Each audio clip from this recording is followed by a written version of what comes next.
In this third video, we're looking at how competency information is now collected inside of a placement group. So first of all, the main thing about competencies in placement groups is they're recorded as part of the timesheet information against a student. So for example, if I've got a student just here, let's choose this top one. If we go to the timesheets records and I look at the student, um, and here she is just here on her placement, to put in a timesheet entry and include the fact that it was for a competency, it's just a matter of doing a new timesheet entry in the client, and I can put in the date um, and how much duration if I wish to put in that, and then an activity can be picked and the competency can be picked. You notice that it only shows two competencies here, and that's because the placement group competencies are used to populate this list. So it limits them to whatever competencies you said are going to be available on this placement group. And I'll just put it present. Did a good job. And so we can record that in here as a way of saying well, the student has achieved this competency. And keep in mind that competencies can be measured as occurrences or by duration. So depending on how it was put in, this will either count as 1 hour of competency or else one instance of that duration of occurrence of that competency. And I'll just mark that as approved. So if I impersonate the student again and go into see the competencies on the home page, I'll see that on the hygiene and prevention, it's come up to number 1, which shows I'm nearly halfway, well, I'm halfway to the number 2, which is the target for this competency. And that will also be reflected up on the hygiene prevention. We can see it there on the global target as well. It's only once a competency has been approved that occurs, and that brings us into our next technique for doing this. Because one thing we can do, a new thing we can do in Sonia, is make a competency or a timesheet entry actually part of a form. So I'm going to go and show you a form that I've created called Competency Demonstration. And this form, if I do a preview of it as a student,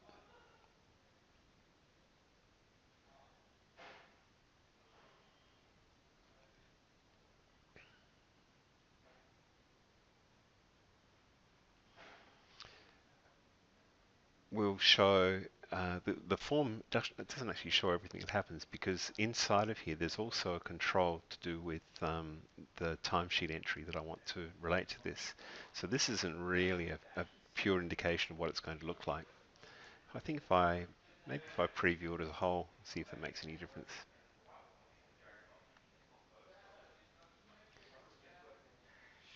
Yep. Okay, so what I'm going to do is I'm going to show how this works from a student's point of view. So I've designed this form.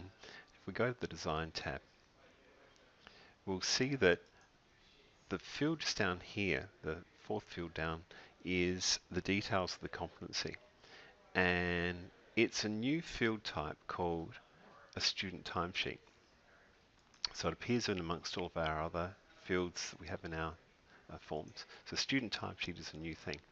And we can set who can read and write to this timesheet entry.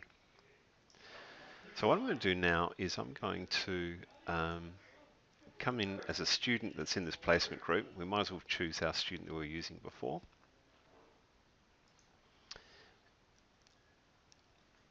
And who was Christy.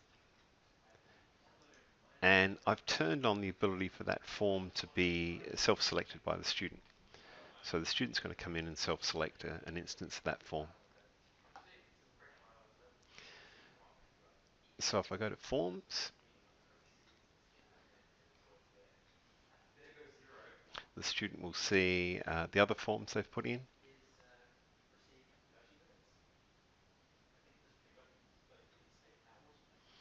And I'm going to choose a competency demonstration form, and I'll add that. Now, because timesheets are related to a placement, we have to select the placement group and also the allocation the students had, which is to that hospital. Now, if I go into the edit for the competency demonstration, remember this is just a demonstration form, so you'd normally have a lot more information than this. It's pre-filled the name of the student up there. There's a text field, a paragraph field where I can put in, what the student did. I did this and that.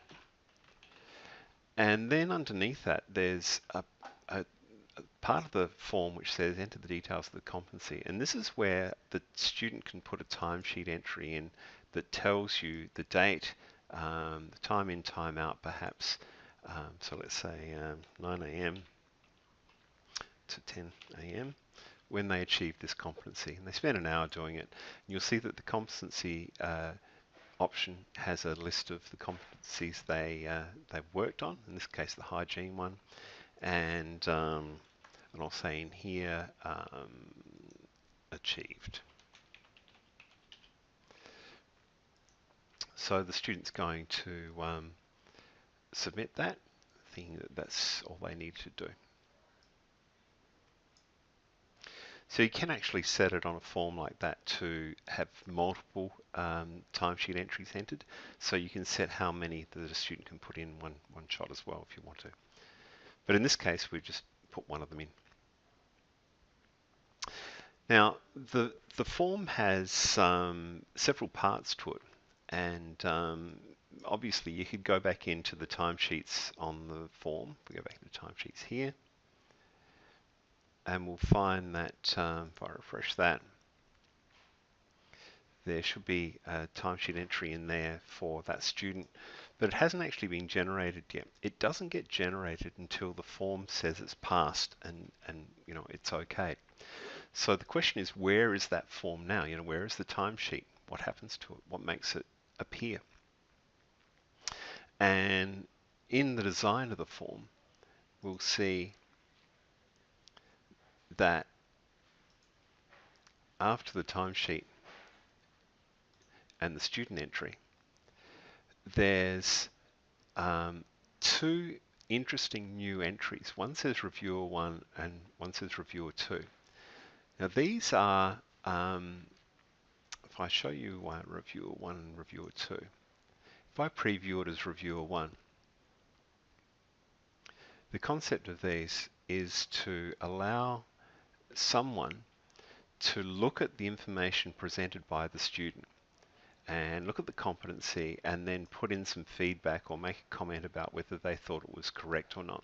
And the intention of this is to be used by students or by external people who are going to review the form that's been filled in by the student to make the decision about whether it should be given a rating or a pass or something like that.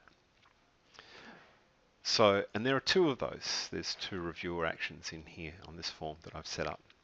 And you'll find that down here under roles, we have two new roles in here about Reviewer 1 and Reviewer 2.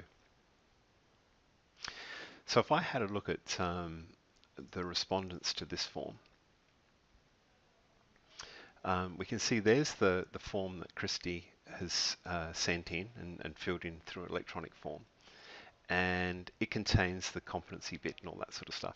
And if I wanted one of my reviewers to make a comment on it, I can email to reviewers directly. So you can set the same way you would email to an external respondent. And so you can put in either an external respondent or you might have a reviewer. So if I've got a reviewer, then I can put in their email address and it will send off to that reviewer. The message here can be set in the templates. You can't have multiple message templates, unfortunately, at the moment. But you can always modify this one to say whatever you like.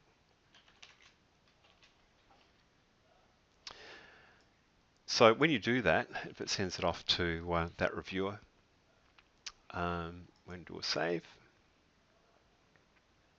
You'll also find that we have columns here that show us the reviewer that it's been sent to.